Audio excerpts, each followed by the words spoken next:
Right, doon kami galing. And underpass to eh. It's called the Marketplace. From Ayala Triangle to Salcedo Village. Right. Okay. And then connected sa mga underpass ng Paseo at saka Ayala.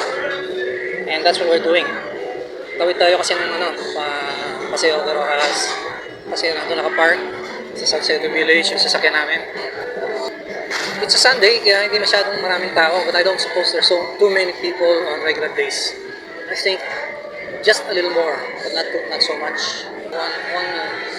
One more glance at the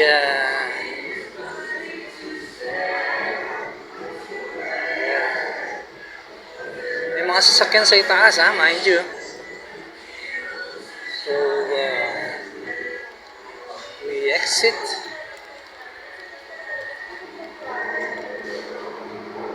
Alright. So I presume nakatawid na kami from Hitch Point.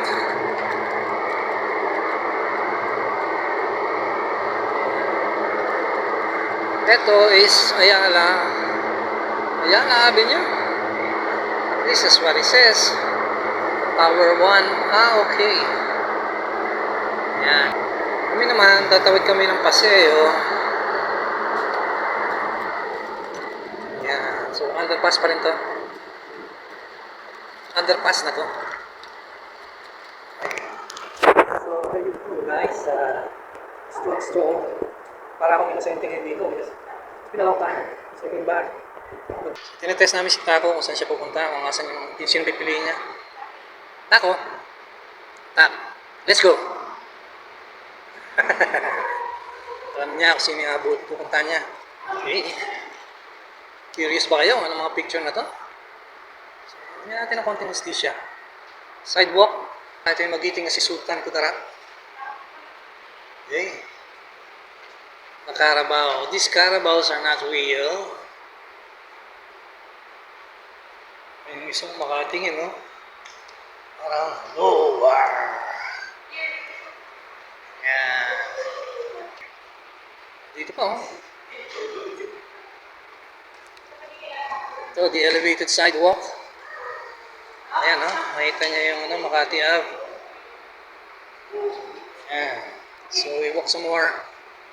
Wow, look at the heavy traffic on the other side. It's passing through Salcedo. Walk some more. Ayala Avenue, China Bank, Insular, Hilpuya to the right, the 8th Ave. We turn right or we turn left? Ayala Avenue, China Bank. Mas tama ito yung China Bank eh. 1 minute.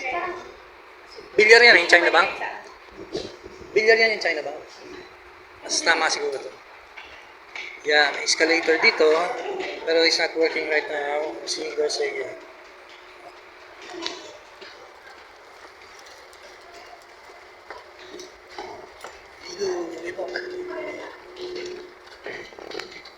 And walk some more.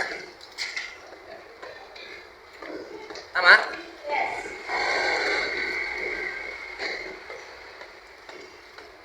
Yung niyan, yung upstairs niyan, andyan yung opisina namin dati sa Australian Embassy. Okay. So we're out. See? That is Paseo de Rojas. Okay. And then we pasok kami ng BVR. Good morning. Wala na yung Australian Embassy rito, no? Trade Commissioner's Office.